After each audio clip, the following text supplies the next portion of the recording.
അതുല്യ പ്രതിഭ അന്തരിച്ചു. പ്രിയ താരത്തിന് പ്രണാമം അർപ്പിച്ച് കായിക ലോകം. ഒരു ഒളിമ്പിക്സിൽ 3 മെഡലുകൾ നേടിയ ആദ്യ ബ്രിട്ടീഷ് വനിതയും മുൻ ഒളിമ്പിക് ലോങ് ജംപ് ചാമ്പ്യനുമായ മേരി റാൻഡാണ് അന്തരിച്ചത്.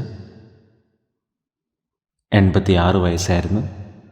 1964 ടോക്കിയോ ഒളിമ്പിക്സിൽ ലോങ് ജമ്പിൽ സ്വർണവും പെൻറ്റാത്തലണിൽ വെള്ളിയും റിലേയിൽ വെങ്കലവും നേടിയ താരമാണ് മേരി റാൻഡ്. 86 വയസ്സിലാണ് പ്രിയ താരം അന്തരിച്ചത്.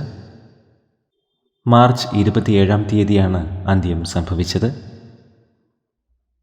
പ്രണാമം അർപ്പിച്ച് നിരവധി പേരാണ് ഇപ്പോൾ സോഷ്യൽ മീഡിയയിൽ എത്തുന്നത്.